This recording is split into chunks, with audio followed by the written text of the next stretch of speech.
भारत के उत्तर दिशा में हिमालय के गोद में बसे एक देश का राजधानी शहर, जिसको द यूनेस्को वर्ल्ड हेरिटेज के शहर भी कहते हैं।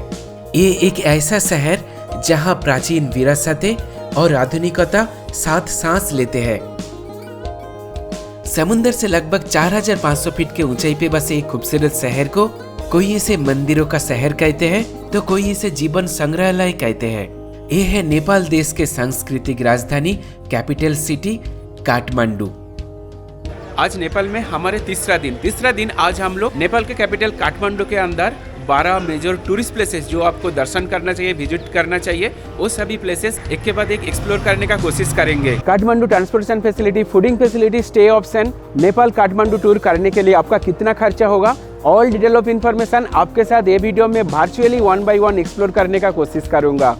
#Nepal tour, #Kathmandu tour. चलिए ये वर्चुअल टूर की शुरुआत करते हैं। मैं हूं आपका फ्रेंड सौरभ राज। इन्फॉर्मेशन और एंटरटेनमेंट के साथ आप देख रहे हो राइट राइडर्स। वीडियो अगर अच्छा लगे तो like, comment, share and subscribe आप जरूर करें। अभी बात करते हैं काठमांडू टूर करने के लिए मेरा कितना खर्चा हुआ। नहीं तो आप चाहो तो फोन पे, गूगल पे द्वारा स्कैन करके भी आप टिकट ले सकते हो। मैंने स्कैन करके ये रोपवे का टिकट ले लिया। देखिए ये है, ऐसा है रोपवे का टिकट। ये चंद्रगिरी व्यू पॉइंट बहुत खूबसूरत है। आप काठमांडू घूमने के लिए आओ तो ये मिस मत करो। यहाँ से आपको एवरेस्ट रेंज और अन्नपूर्णा रेंज पूरा क्लियर दिखाई देगा। भारत के राजधानी शहर दिल्ली से नेपाल के राजधानी शहर काठमांडू की दूरी लगभग 1200 किलोमीटर। काठमांडू में त्रिभुवन इंटरनेशनल एयरपोर्ट है।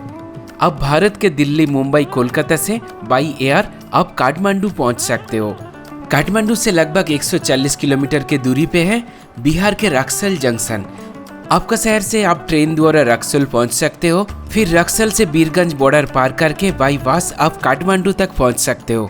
अगर रक्सौल के लिए ट्रेन ना मिले तो आप भाया यूपी के गोरखपुर होके सोनावली बॉर्डर पार करके बाई बस आप काठमांडू पहुंच सकते हो। लेकिन हम बिहार के जयनगर होके नेपाल में प्रवेश किए थे। हम सबसे पहले जयनगर स्टेशन से इंटरनेशनल ट्रेन से देवी सीता का जन्म स्थान जनकपुर गए। फिर जनकपुर धाम जानकी मंदिर दर्शन करके दूसरा दिन जनकपुर धाम से शेयरिंग कार द्वारा हम काठमांडू पहुंचे। काठमांडू शहर में स्टे करने के लिए 2 फेमस प्लेस है। एक है थाम्बिल मार्ग और एक है काठमांडू एयरपोर्ट से सिर्फ 1 किलोमीटर के दूरी पे बसे गोशाला। इधर आपको इंडियन करेंसी में 400-500 से लेकर 2000-3000 के अंदर होटल रूम मिल जाएगा। हमने गोशाला में वे फॉर ट्रैवल्स एडवेंचर बोल के एक टूर कंपनी से गोशाला में एक होटल का रूम बुक किया था। ये होटल पशुपतिनाथ मंदिर से सिर्फ 2 मिनट पैदल दूरी पे है। काठमांडू में लोकल साइट सीइंग घूमने के लिए आप 4 सीटर गाड़ी बुक कर सकते हो।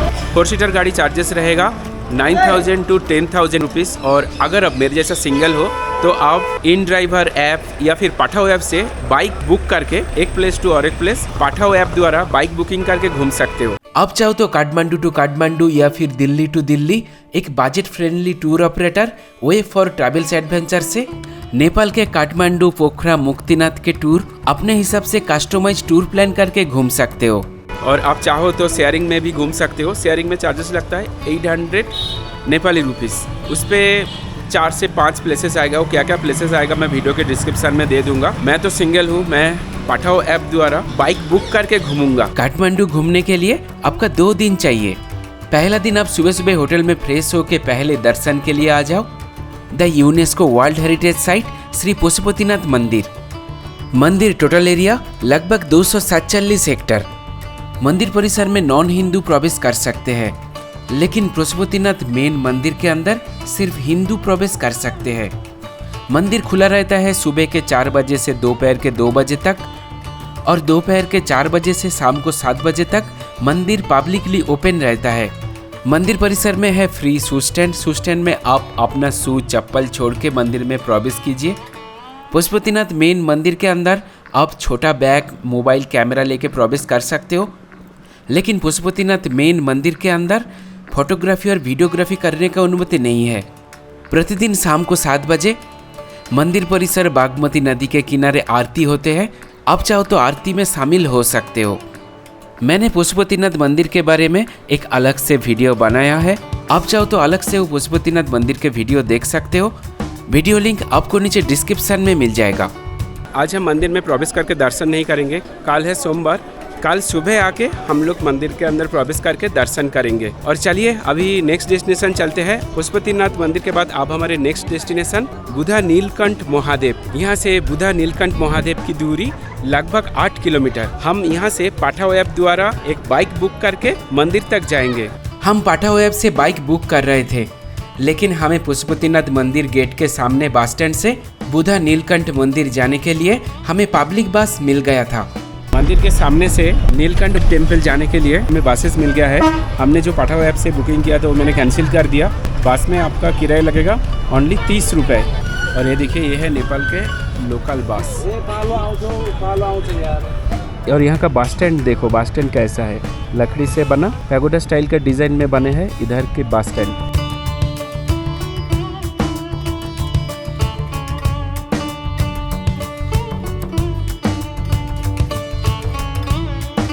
पशुपतिनाथ मंदिर से लगभग 45 मिनट पे हम लोग पहुंच गए बुधा नीलकंठ महादेव मंदिर। देखिए, इस बस में हम लोग आए हैं। बस के सामने लिखा है बुधा नीलकंठ महादेव। और यह है बस स्टैंड। बस स्टैंड से अब हमें उधर प्रवेश करना है। यहाँ से मंदिर की दूरी लगभग 100 मीटर। देखिए, मंदिर के सामने इधर दुकान पे शालिग्राम शिला सेल हो रहा है।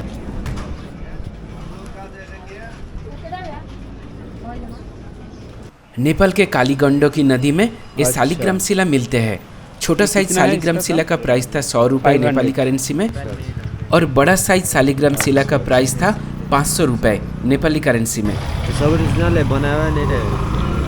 इधर एक मुखी, दो मुखी, पंचमुखी रुद्राक्ष सेल हो रहा था। एक मुखी रुद्राक्ष के प्राइस था 1000 रुपीज़ नेपाली करेंसी में। ये असली है, कैसे समझ में आएगा ये?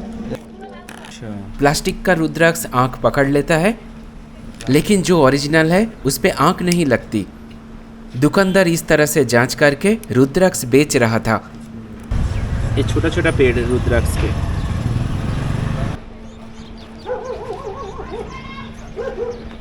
अभी हम लोग मंदिर के सामने आ गए। यहाँ से हमें मंदिर में प्रवेश करना है। चलिए दर्शन करते हैं और इनका क्या हिस्ट्री है वो भी एक्सप्लोर करते हैं। बुधा नीलकंठ मंदिर सुबह के 5 बजे से शाम को 7 बजे तक खुला रहता है। ये विष्णु मंदिर शिवपुरी पहाड़ के नीचे स्थित है। पूरे नेपाल काठमांडू में जितना भी पुराना विष्णु मूर्ति है, उनमें से ये बुधा नीलकंठ मंदिर के विष्णु मूर्ति सबसे प्राचीन है। स्थानीय लोग इस बुधा नीलकंठ मंदिर को पशुपतिनाथ मंदिर जितना ही पवित्र मानते हैं। गुरुवार, एकादशी और पूर्णिमा के दिन इस मंदिर में भक्त के भारी भीड़ लगते हैं। इस मंदिर का विष्णु मूर्ति के बारे में कई कहानियां हैं। कहा जाता है कि एक किसान को मिट्टी जोतते समय अचानक भगवान विष्णु के ये मूर्ति मिली। कुछ लोग कहते हैं कि लिच्छवी राजाओं ने इस मंदिर के विष्णु मूर्ति का निर्माण किया था। अभी आप वर्चुअली इस 1500 साल पुराना भगवान विष्णु के खूबसूरत मूर्ति के दर्शन कर सकते हो। भगवान विष्णु के 5 मीटर के मूर्ति 13 मीटर लंबी तालाब में निद्रा मुद्रा में है। यहाँ भगवान विष्णु 11 मुख वाले शेषनाग के ऊपर लेटे हुए दिखाई दे रहे हैं। इस मंदिर के बारे में और एक लोकप्रिय कहानी है। कहा जाता है कि नेपाल के राजाओं का मानना था कि इस मंदिर में भगवान विष्णु के दर्शन करने से उनका मृत्यु हो जाएगा। इसीलिए राजा प्रताप मल्लभ के बाद से कोई भी राजा इस मंदिर में भगवान विष्णु के दर्शन के लिए नहीं आए।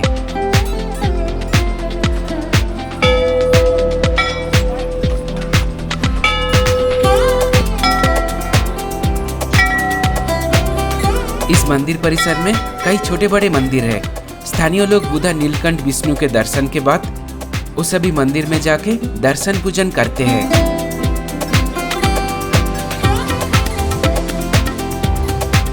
नेपाल के लोगों का मानना है कि इस मंदिर में पूजा करने से उनका मनोकामना पूरी होते हैं, और जब उनके मनोकामना पूरी हो जाते हैं तो वे अपने सिर पर इतना बड़ा दीपक लेकर दीपक प्रज्वलन करके पूरा मंदिर परिक्रमा करते हैं, पूजा करते हैं।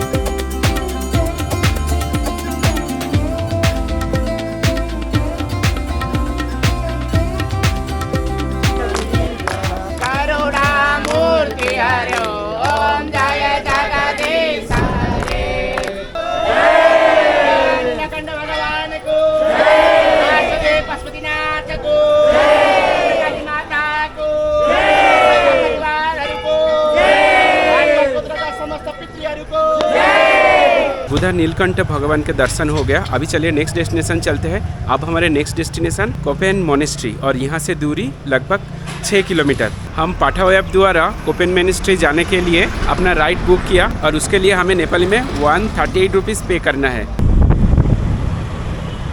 पहाड़ों के काफ़ी ऊंचाई पे है कोपेन मोनेस्ट्री।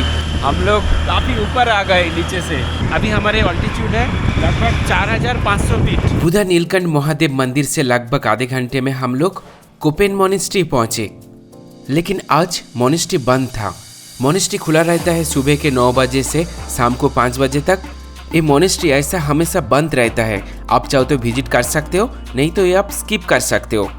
एक कोपेन मोनेस्ट्री अभी बंद है, ये कल सुबह ओपन होगा। चलिए अभी नेक्स्ट डेस्टिनेशन चलते हैं। नेक्स्ट डेस्टिनेशन है बुद्धा स्तूपा। यहाँ से डिस्टेंस है लगभग 3.4 किलोमीटर। कोपेन मोनेस्ट्री से हमने फिर से पाठाओएब बुक किए और नेपाली करेंसी में 50 रुपीज़ देकर पाठाओएब द्वारा हम 10 मिनट पे हम बुद्धा स्तूपा पहुँचे। अभी टाइम है 4:21। अभी हम लोग पहुँचे बुद्धा स्तूपा और यहाँ पर आने के लिए आपको टिकट लेना है। टिकट प्राइस है सार्क कंट्री के लिए 100 रुपीज़ और अदर कंट्री के लिए है 400 रुपीज़। काठमांडू के एक खूबसूरत बौद्ध स्तूप जो 1979 में यूनेस्को वर्ल्ड हेरिटेज साइट के तौर पे मान्यता दी गई थी। ऐसा माना जाता है कि भगवान गौतम बुद्ध के शरीर के कुछ हिस्से इस स्तूपा के अंदर सुरक्षित रखे गए हैं। इसी विश्वास के कारण ये बौद्धों के लिए इतना पवित्र है। बौद्ध लोग स्तूप के परिक्रमा करते हैं, जिसे प्रदक्षिण कहते हैं। ये प्रार्थना का एक रूप है और सम्मान के प्रतीक है। इसका पीछे मान्यता यह है कि स्तूप ब्रह्मांड के केंद्र है और इस स्तूप के चारों ओर परिक्रमा करने से बुरी एनर्जी से मुक्ति मिलती है, मन में एक पॉजिटिविटी रहता है और परिक्रमा के फलस्वरूप अपने मनोकामना इच्छाएं पूरी होते हैं। इसलिए ये बौद्धों के लिए एक पवित्र स्थान है। आपको अगर स्तूपा के ऊपर जाना है तो आपको टिकट लेना है, लेकिन आपको अगर बाहर से घूमना है तो आपको टिकट नहीं लेना है। और सब यात्री इस स्तूपा के चारों ओर ऐसे बाईं ओर से परिक्रमा कर रहे हैं। चलिए हम भी परिक्रमा करते हैं। ये बौद्ध स्तूपा लगभग 100 से 150 मीटर एरिया में फैली हुई है और इसकी ऊंचाई 36 मीटर। स्तूपा के चारों ओर खूबसूरत बेदी बने हैं। बेदी के ऊपर है डोम। डोम के ऊपर 4 दिशा मीनार बने हैं। इसको हर्मिका कहते हैं। हर्मिका के चारों ओर भगवान गौतम बुद्ध के आंखें पेंट की गई है। आंखें सब कुछ देखने के दृष्टि का प्रतीक है। और इसके ऊपर आप ये चूड़ा देख सकते हो। इसको त्रयोदश चक्र या फिर छत्र कहते हैं। नेपाल बहुत खूबसूरत है और नेपाल के जितना भी टूरिस्ट प्लेस है ना, सभी टूरिस्ट प्लेस पे आपको गंदगी नहीं दिखेगा। देखिए कितना खूबसूरत है और पूरा साफ सुथरा है और हर जगह आपको डस्टबिन देखने को मिल जाएगा। स्तूपा परिसर में है एक खूबसूरत मोनेस्ट्री। ये मोनेस्ट्री नेम श्री बौद्ध एंड मिलांची ज्ञान गुत्थी। आप मोनेस्ट्री में प्रवेश कर सकते हो, लेकिन अंदर फोटोग्राफी और वीडियोग्राफी की अनुमति नहीं है। और आप चाहो तो मोनेस्ट्री के रूप में जा सकते हो और रूफटॉप से आपको एक खूबसूरत बौद्ध स्तूपा के खूबसूरत व्यू देखने को मिल जाएगा। स्तूपा परिक्रमा करने के बाद बुद्धिस्ट ये मोनेस्ट्री के रूफटॉप में आते हैं और दिया प्रदीप प्रज्वलन करते हैं। इस स्तूपा के चारों ओर आपको रेस्टोरेंट, करेंसी एक्सचेंज दुकानें और काफ़ी सारे एंटीक दुकानें आपको देखने को मिल जाएगी। आप चाहो तो अपने लिए, घर के लिए या फिर किसी को गिफ्ट करने के लिए यहाँ से एंटीक हैंडक्राफ्ट आइटम खरीद सकते हो।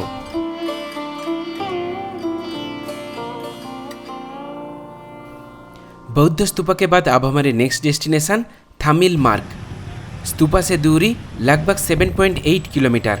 हम लगभग आधे घंटे में पहुंचे थामिल मार्ग। पाठाओएब द्वारा अभी हम लोग पहुंचे थामिल। बुद्ध स्तूपा से थामिल मार्ग के लिए हमने 168 नेपाली रुपीस में पे किया। थामिल मार्केट एरिया में 2 फेमस स्ट्रीट है, एक है चाइना स्ट्रीट और एक है नेपाली स्ट्रीट। ये थामिल मार्ग नाइट लाइफ के लिए ज़्यादा पॉपुलर है। यहाँ आपको कई तरह के बार, रेस्टोरेंट, कैफ़े, कैसीनो मिल जाएगी। आपको अगर सॉफ्ट ड्रिंक्स, हार्ड ड्रिंक्स करना पसंद है तो काठमांडू के थामिल मार्ग आपके लिए राइट प्लेस है। यहाँ आपको कई तरह की दुकानें मिलेगी। आपको अगर शॉपिंग करना पसंद है तो आपके लिए ये सही प्लेस है। लेकिन इधर खाने का प्राइस थोड़ा महंगा है। वीडियो पॉज करके आप खाने का प्राइस देख सकते हो। शाम को यहाँ इतना भीड़ नहीं होती। लेकिन रात 9 बजे के बाद यहाँ बहुत भीड़ बढ़ते हैं और टूरिस्ट के साथ यहाँ के लोकल लोग रात को यहाँ पार्टी करने के लिए आते हैं और वो पार्टी सुबह का 4-5 बजे तक चलता है। आज काठमांडू टूर के दूसरा दिन आज हम होटल में फ्रेश होकर सुबह सुबह तैयार हो गए काठमांडू के सभी टूरिस्ट प्लेसेस एक्सप्लोर करने के लिए। अब सुबह सुबह ब्रेकफास्ट करके ही आप टूर पे जाए। ब्रेकफास्ट करने के लिए रोटी मिल जाएगा। रोटी वही 100 रुपये करके प्लेट आएगा, जिसपे 3 पीस रोटी और आलू का भुजिया रहेगा। और आप चाहो तो यहाँ का स्पेशल जो यहाँ का खाना मिलता है स्पेशल, इसको सेल रोटी कहते हैं। ये मैदा से बनते हैं क्या? चावल का है। अच्छा, ये सेल रोटी कहते हैं। देखो कितना बड़ा बड़ा साइज है। और समोसा मिल जाएगा, ये 30 रुपये का। और पूरी सब्जी भी चाहिए वो भी आपको मिल जाएगा। चलो, हमने पाठाव से बाइक बुक कर लिया और दादा भी आ गए हैं चंद्रगिरी जाने के लिए। चंद्रगिरी जाने के लिए हमें 351 नेपाली रुपीस में पे करना है। सेकेंड डे आज हमारे पहला डेस्टिनेशन काठमांडू के फेमस चंद्रगिरी हिल्स। श्री पशुपतिनाथ मंदिर गौशाला हमारे होटल से चंद्रगिरी हिल्स की दूरी लगभग 25 किलोमीटर। पशुपतिनाथ मंदिर के सामने से चंद्रगिरी केबिल का रोपवे बस स्टैंड तक आने के लिए आपको बसेस मिल जाएगी, लेकिन बसेस में आपका 1.5 से 2 घंटा तक टाइम लग सकता है। आप वे फॉर ट्रैवल्स एडवेंचर के कार बुक करके यहाँ तक आ सकते हो, या फिर इन ड्राइवर ऐप पाठाव ऐप से बाइक कार बुक करके इस चंद्रगिरी रोपवे बेस पॉइंट तक आ सकते हो। पशुपतिनाथ गौशाला से लगभग आधे घंटे में हम लोग अभी पहुंच गए चंद्रगिरी हिल्स केबिल का ropeway base point. Chandragiri hills ropeway का टिकट ले लिया। रोपवे का टिकट प्राइस है इंडियन करेंसी में 825 रुपये और नेपाली में 1320 रुपये। और टिकट काउंटर में इंडियन करेंसी में सिर्फ 100 रुपये और 50 रुपये एक्सेप्ट करेगा। 500 रुपीज़ का नोट एक्सेप्ट नहीं करेगा। नहीं तो आप चाहो तो फ़ोन पे गूगल पे द्वारा स्कैन करके भी आप टिकट ले सकते हो। मैंने स्कैन करके ये रोपवे का टिकट ले लिया। देखिए ये है, ऐसा है रोपवे का टिकट और इस पर 2 वे टिकट है, मतलब आना और जाना। और देखिए बेस पॉइंट बहुत खूबसूरत है। यहाँ पे बैठने का सुविधा है। यहाँ पे एक रेस्टोरेंट है टिकट काउंटर के पास, और इधर है एक केबिल कार सेल्फी जोन। और देखिए यहाँ पे है फाउंटेन। आप यहाँ पे सेल्फी पिक वीडियो रील्स ले सकते हो और यहाँ से पूरा शहर दिखता है। चलिए, हमें अभी केबिल कार लेना है चंद्रगिरी हिल्स जाने के लिए। चंद्रगिरी केबिल कार रोपवे प्रतिदिन खुला रहता है और ropeway opening time 7 AM to 6 PM। Up and down. Thank you. आप नेपाल काठमांडू में आओ तो ये मिस मत करो, ये बहुत खूबसूरत है ये जर्नी।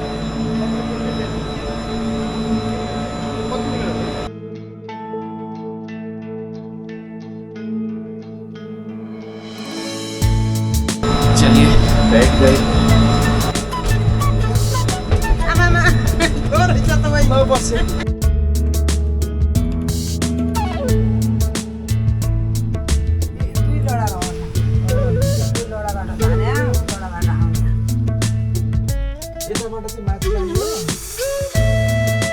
केबिल का रोपवे बेस पॉइंट हाइट था 1500 मीटर और चंद्रगिरी हिल्स केबिल का ropeway top point height 2520 metre. Nepal के मनकामना रोपवे के बाद ये है नेपाल के second longest ropeway. Ropeway length 2.5 kilometre. Chandragiri ropeway है नेपाल के हाईएस्ट पॉइंट रोपवे। 2016 में ये रोपवे पब्लिकली ओपन हुआ था और ये रोपवे बनने में खर्चा आया था लगभग 3.7 बिलियन नेपाली रुपी।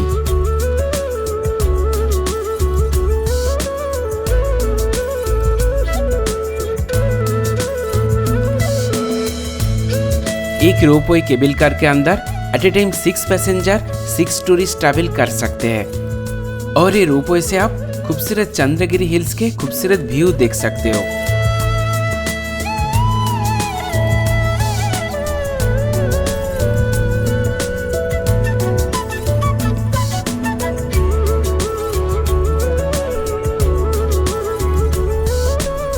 नीचे से लगभग 11 मिनट पे हम लोग अभी पहुंचे cable car ropeway top point और यहाँ का हाइट है लगभग 8240 फीट।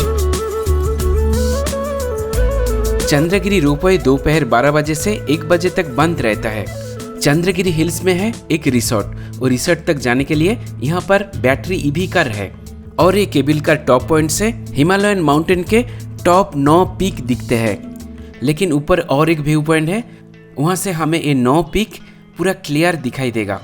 आपको यहाँ तक सुबह के लगभग 8 बजे तक पहुँचना है, तो फिर आपको ये पूरा क्लियर दिखेगा। और अब हमें यहाँ से लगभग 5 मिनट वॉक करके पहुँचना है मंदिर तक। केबल कार टॉप पॉइंट से ऊपर आओगे, ऊपर आके यहाँ पे देखिए एक बोर्ड लगा है, यहाँ से आपको सीधा माउंट एवरेस्ट दिखेगा, लेकिन अभी दिखाई नहीं दे रहा है। और इस साइड में दिखाई दे रहा है वो है Gauri Shankar Himalaya. Chandragiri hills top point पर है भालेश्वर महादेव टेम्पल, और ये टेम्पल जाने का सड़क में आप many type of adventure activity कर सकते हो। आप इधर जिप लाइन, स्काई साइकिलिंग के साथ many type of adventure activity ride enjoy कर सकते हो।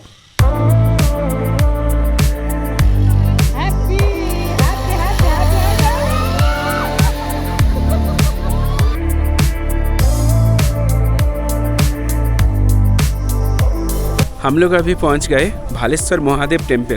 देखिए ये है भालेश्वर महादेव टेम्पल, और यहाँ पे है और एक व्यू पॉइंट स्काई वॉक। चलिए वो स्काई वॉक व्यू पॉइंट पर चलते हैं। एक्चुअली वो स्काई वॉक नहीं है, वो है एवरेस्ट व्यू पॉइंट। नहीं वी फ्रॉम म्यांमार। बर्मा से आए हो? अच्छा, Nepal first time? Many times Okay, this time okay. we have a big India India already actually we come to the India Buddha places, and when you come to Lumbini we come here. We go back today, and we go to Kushinagar, Patna, Nalanda, Yes, Giri, yes. Gaya, then we will fly back. We Yes, can't yes. stay here. We come by visa. Okay thank you, okay, nice thank you. ये जो ऊपर देख रहे हो ये है Everest view point, और view point के नीचे आपको बहुत सारे रेस्टोरेंट मिलेगा। आप चाहो तो इधर ब्रेकफास्ट या फिर लंच कर सकते हो। इधर जितना भी रेस्टोरेंट है ना, सभी रेस्टोरेंट में आपको प्योर वेज खाना मिलेगा। और ये हिमालय व्यू पॉइंट तक जाने के लिए आपको टिकट लेना है। टिकट का प्राइस है 50 रुपीज़ नेपाली करेंसी में। ये स्कैन करके पे करो।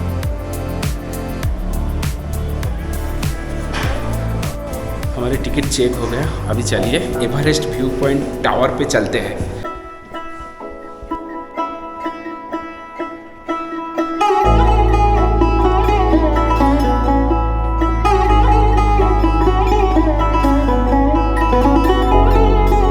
ये चंद्रगिरी हिमालयन व्यू पॉइंट के हाइट है 8,426 फीट।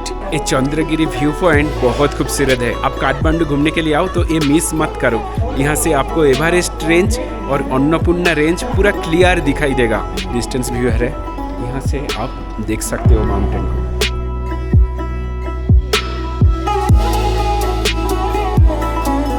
यहाँ से न केवल एवरेस्ट और अन्नपूर्णा को देखा जा सकता है, बल्कि धवलगिरी, मानसलू, गणेश हिमाल, लांगटांग, गौरी शंकर, चोऊ और लोटसे माउंटेन रेंज को भी देखा जा सकता है। लेकिन अभी वेदर क्लियर नहीं है, इसलिए ये 9 माउंटेन पीक क्लियर दिखाई नहीं दे रहा है। अगर आप अक्टूबर से जनवरी महीने में इधर आओगे तो आपको ये सब पीक पूरा क्लियर दिखाई देगा। हम लगभग 9:30 बजे इधर पहुँच गए थे, और तब यहाँ से एवरेस्ट रेंज दिखाई दे रहा था, अन्नपूर्णा रेंज दिखाई दे रहा था। लेकिन अभी फॉग हो गया है, बादल आ गया है, इसलिए कुछ भी दिखाई नहीं दे रहा है। चलिए अभी भालेश्वर महादेव के दर्शन करते हैं, फिर नेक्स्ट डेस्टिनेशन के लिए निकलेंगे।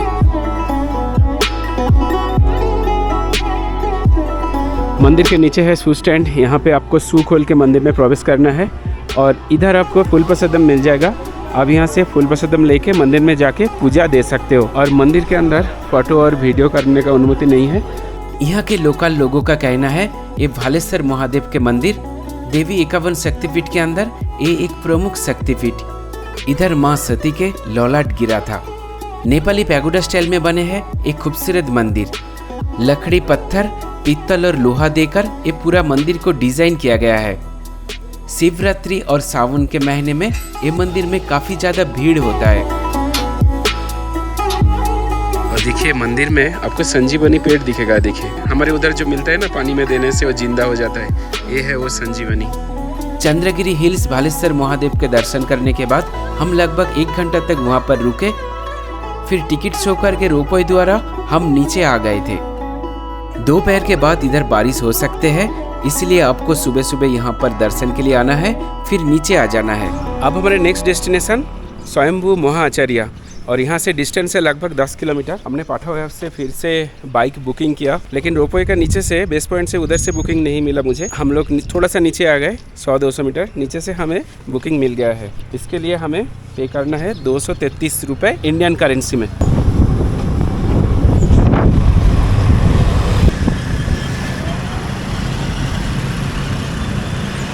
अभी टाइम है 11:47। अभी हम लोग पहुँच गए बुद्धा पार्क और स्वयंभू आचार्य। आप जो रास्ते से आओगे ना, सड़क से होके आओगे, उस सड़क में पहले ही है बुद्धा पार्क। आप पहले बुद्धा पार्क देख सकते हो या फिर आप पहले स्वयंभू आचार्य दर्शन कर सकते हो। और देखिए इधर स्ट्रॉबेरी सेल हो रहा है। कितना करके भैया ये? हाँ, ये 700। 700 रुपये नेपाली में। हाँ जी। स्वयंभू आचार्य के लिए आपको टिकट लेना है। नेपाली सिटीजन के लिए तो फ्री है, लेकिन इंडिया सार्क कंट्री के लिए टिकट प्राइस है 50 रुपीज़। ये है टिकट, और अदर्स कंट्री के लिए है 200 रुपीज़। और गेट द्वारा प्रवेश करके आपको मेन स्वयंभू आचार्य जो मेन स्तूपा है उसके लिए आपको गेट से प्रवेश करके राइट हैंड साइड चलना है। समुंदर से लगभग 4500 फीट के ऊंचाई पे बसे है स्वयंभूनाथ स्तूपा, और मेन सड़क से इस स्तूपा तक पहुंचने के लिए आपको लगभग 350 सीढ़ी पार करना है। इस स्वयंभूनाथ स्तूपा परिसर में आपको मेन स्तूपा के साथ ऐसे छोटा छोटा स्तूपा देखने को मिल जाएगा। इस स्तूपा को बौद्धिस्ट लोग चैत्य कहते हैं। सीढ़ी द्वारा ऊपर आके हम पहले बौद्ध मंदिर दर्शन किए थे। ऐसा माना जाता है कि एक तिब्बती सिद्ध पुरुष शांति का आचार्य सदियों से इस मंदिर में ध्यान कर रहे हैं। मेन स्तूपा के आसपास ये जो आप छोटा छोटा चैत्य स्तूपा देख रहे हैं, इसका अलग अलग नाम है, जैसे अशोक चैत्य, शिखरकुट्टू चैत्य, भद्रधातु चैत्य, बोधिसत्व चैत्य। और ये सब छोटे छोटे चैत्यों के बीच आप दर्शन कर सकते हो खूबसूरत स्वयंभूनाथ स्तूपा। ये स्तूपा 5वीं सदी में राजा मानदेव के समयकाल में बनाया गया था। लोक कथाओं के अनुसार ये स्तूपा स्वयं उत्पन्न हुई थी। कहा जाता है कि एक समय काठमांडू घाटी में एक बड़ी झील थी और उसके बीच में एक कमल के फूल खिला था, और इसी कमल के फूल से ये स्वयंभू स्तूपा के उत्पन्न हुआ था। स्वयंभू स्तूपा हाइट लगभग 118 फीट। इस स्तूपा में 13 स्तर है जो निर्माण लाभ करने का प्रतीक है। इस स्तर का नाम है बिमला, प्रभाकारी, अचिस्मिता, सुदुर्जया, अभिमुखी, दुरंगना, अचला, साधुमती, और आखिरी नाम धर्ममेघा। और ये 13 स्तर दया, करुणा, ज्ञान का प्रतीक है, और इन्हें पार करके कोई भी बौद्ध साधक ज्ञान प्राप्त कर परम शांति को प्राप्त करते हैं। और स्वयंभूनाथ स्तूपा के सामने बड़ा सा एक वज्रा रखे है। ये बौद्धों का ज्ञान का प्रतीक है। बौद्ध धर्म में वज्रा को हीरे के समान कठोर और अभेद्य माना गया है, जो मोह, अज्ञानता और सभी प्रकार के बाधाओं को नष्ट करते हैं और सत्य का मार्ग दिखाता है। इस स्तूपा परिसर में आपको कई मंकी देखने को मिल जाएगा। यहाँ पर मंकी दिखाई देता है, इसलिए ये मंदिर का और एक नाम है, इस स्तूपा का और एक नाम है मंकी टेम्पल। और ये स्वयंभूनाथ स्तूपा से पूरा काठमांडू शहर दिखता है। आप इस स्तूपा से एक खूबसूरत काठमांडू शहर के खूबसूरत व्यू देख सकते हो। इस स्तूपा परिसर में हिंदू देवी माँ शीतला के एक मंदिर है। ये मंदिर पीतल, लोहा और पत्थर से बने हैं। बुद्धा स्तूपा के जैसा आप इस स्वयंभू आचार्य के चारों ओर परिक्रमा कर सकते हो। देश और विदेश से बहुत सारे टूरिस्ट आए हैं। इस स्वयंभू आचार्य इसके चारों ओर परिक्रमा कर रहे हैं। चलो अभी बुद्धा पार्क दर्शन करेंगे। बुद्धा पार्क के बाद नेक्स्ट डेस्टिनेशन चलेंगे। लेकिन ये स्वयंभू आचार्य से बुद्धा पार्क की दूरी लगभग 500 मीटर। 500 मीटर आपको पैदल चलना है।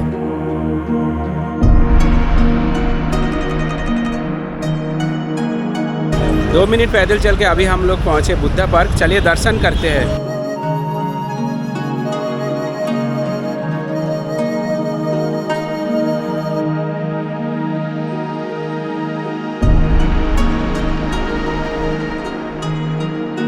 एक खूबसूरत बुद्धा पार्क में आप 3 बड़ा सा प्रतिमा दर्शन कर सकते हो।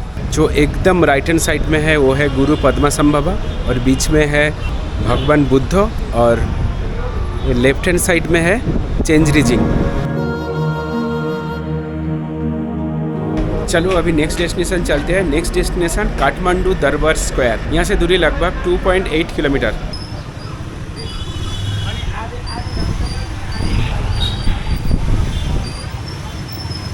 पाठा ऐप में 100 रुपये देके, नेपाली करेंसी में 100 रुपये देके अभी हम लोग पहुँचे काठमांडू दरबार square. The UNESCO world heritage site Kathmandu दरबार स्क्वायर, जिसको बसंतपुर दरबार स्क्वायर भी कहा जाता है, इसे मूल रूप से मल्ल राजा के शासनकाल के दौरान बनाया गया था। इस समय लगभग 15वीं और 18वीं सदी के बीच का है। हालांकि मुख्य इमारतें मल्ल राजाओं ने बनाए थे, लेकिन बाद में शाहो राजाओं ने इसमें कुछ बदलाव किए थे। काठमांडू दरबार स्क्वायर टोटल एरिया लगभग 167 हेक्टेयर। दरबार स्क्वायर में प्रवेश करके आप पहले ही देख सकते हो बसंतपुर राजमहल, लेकिन बसंतपुर राजमहल को अभी गड्डी बैठक कहा जाता है। अभी ये राजमहल के इस्तेमाल आमतौर पर नेपाली राजकीय समारोह के लिए किया जाता है। राजमहल के सामने 3 खूबसूरत मंदिर है। इनमें से 2 मंदिर है पैगोडा स्टाइल में। एक मंदिर भगवान विष्णु को डेडिकेटेड किया गया है, विष्णु मंदिर, और उसके राइट हैंड साइड में है श्री कालीचरण गौरी शंकर मंदिर, और गौरी शंकर मंदिर के राइट हैंड साइड में आप दर्शन कर सकते हो श्री महादेव पार्वती मंदिर। राजमहल के सामने से अभी हम लोग काल भैरव टेम्पल एरिया की ओर चलेंगे। ये राजमहल के पश्चिम दिशा में है। इस एरिया में 5-6 मंदिर है। आप चाहो तो एक के बाद एक मंदिर दर्शन कर सकते हो। ये है काठमांडू दरबार स्क्वायर के गोल्डन डोर, और ये है श्वेत भैरव महादेव की मूर्ति। श्वेत भैरव सुरक्षा के प्रतीक है और बुरी शक्तियों से दूर रखता है। अब इधर गणेश भगवान के मंदिर, लक्ष्मी भगवान के मंदिर और जगन्नाथ मंदिर के साथ काल भैरव के दर्शन भी कर सकते हो। आपको अगर काठमांडू के अंदर जितना भी प्लेसेस है वो सभी प्लेसेस को अगर अच्छे से एक्सप्लोर करना है तो आपको कम से कम 4 से 5 दिन चाहिए। चलिए अभी नेक्स्ट डेस्टिनेशन चलते हैं। नेक्स्ट डेस्टिनेशन पाठान दरबार, और यहाँ से दूरी लगभग 5 किलोमीटर। काठमांडू स्क्वायर से हमने पाठाओ ऐप बुकिंग किए थे, और पाठाओ ऐप में 100 रुपये दे के अभी हम लोग पहुँचे पाठान दरबार स्क्वायर, और अभी टाइम है 2:40। काठमांडू दरबार स्क्वायर के जैसा पाठान दरबार स्क्वायर को 1979 में यूनेस्को वर्ल्ड हेरिटेज साइट के तौर पे मान्यता दी गई थी। लगभग 1600 सदी में मल्ल राजाओं के शासनकाल के दौरान ये पाठान दरबार स्क्वायर के निर्माण हुआ था। नेपाल देश के राजधानी काठमांडू शहर के अंदर लगभग 46 एकड़ एरिया में बसे है एक खूबसूरत पाठान दरबार स्क्वायर। एक के बाद एक मल्ल राजाओं ने एक खूबसूरत पाठान दरबार स्क्वायर तो बनाया था, लेकिन इनमें से 2 राजा, एक है राजा सिद्धि नरसिंह मल्ल और उसका बेटे श्रीनिवास मल्ल, ये दरबार स्क्वायर में ऊंचे ऊंचे मंदिर को बनाए थे। पाठान दरबार स्क्वायर में आपको लगभग 55 मंदिर देखने को मिल जाएगा। इनमें से मुख्य मंदिर है कृष्ण मंदिर, भीमसेन मंदिर, विश्वनाथ मंदिर, तलेजू भवानी मंदिर। इस सब मंदिर के हाइट लगभग 33 फीट से लेकर 115 फीट के बीच में है। मल्ल राजा ने दरबार स्क्वायर को अपने राजकार्य और प्रशासनिक कामकाज चलाने के लिए बनाया था। ये सारे उनके शक्ति और संज्ञा के केंद्र बिंदु थे, जिनमें राजमहल, मंदिर और उनके प्रजाओं के घूमने का जगह थी। इसके अलावा राजाओं ने अपने धन दौलत और कला प्रेम दिखाने के लिए भी इसका उपयोग करते थे। काठमांडू दरबार स्क्वायर, पाठान दरबार स्क्वायर, इधर आप आओगे ना, आपको लगेगा कि आप कोई एक अलग से देश में आए हो। सच में अलग से देश है और बहुत खूबसूरत है। और ये पाठान दरबार स्क्वायर में है पाठान म्यूजियम। आप चाहो तो म्यूजियम के अंदर प्रवेश कर सकते हो। म्यूजियम टिकट प्राइस है फॉर सार्क कंट्री 500 रुपीज़। जो लोग नेपाल के सिटीजन हैं उन लोगों के लिए है 30 रुपये। चलो अभी नेक्स्ट डेस्टिनेशन चलते हैं। नेक्स्ट डेस्टिनेशन भक्तरपुर दरबार स्क्वायर, और यहाँ से डिस्टेंस है लगभग 12 किलोमीटर। एक प्रॉब्लम हो गया है। नेक्स्ट डेस्टिनेशन भक्तरपुर दरबार स्क्वायर जाने के लिए मैंने जो पाठाओ ऐप से बाइक बुकिंग किया था, वो लोग इंडियन करेंसी एक्सेप्ट नहीं कर रहे हैं। मेरे पास नेपाली करेंसी सब खत्म हो गया है, और 2 बार मैंने ट्राई किया लेकिन वो एक्सेप्ट नहीं कर रहा है। इसलिए मैंने भक्तरपुर दरबार स्क्वायर नहीं जाएंगे। आप चाहो तो विजिट कर सकते हो। और भक्तरपुर दरबार स्क्वायर में प्रवेश करने के लिए आपको टिकट लेना है। टिकट प्राइस है फॉर सार्क कंट्री 500 रुपीज़ और अदर कंट्री के लिए है 2000 रुपीज़। भक्तरपुर कॉरिडोर के बाद आप विजिट कर सकते हो संघ कैलाशनाथ महादेव मंदिर। वहाँ पे है बड़ा सा एक महादेव का स्टैचू और कैलाशनाथ महादेव मंदिर के पास में आप दर्शन कर सकते हो, विजिट कर सकते हो। संघ हैंगिंग ब्रिज, ये 3 प्लेस मैं इस बार नेपाल टूर में नहीं करूँगा, मैं स्किप कर रहा हूँ क्योंकि आज रात को मैंने बसेस का टिकट बुक किया काठमांडू से पोखरा जाने के लिए। मेरा बस का टाइम है शाम को 7 बजे और अभी टाइम है 3:56। अभी बात करते हैं काठमांडू टूर करने के लिए मेरा कितना खर्चा हुआ। मैंने 2 दिन के लिए काठमांडू के पशुपतिनाथ गौशाला में एक होटल का रूम बुक किया था। तो होटल मैंने 600 रुपये में मिल गया था इंडियन करेंसी में।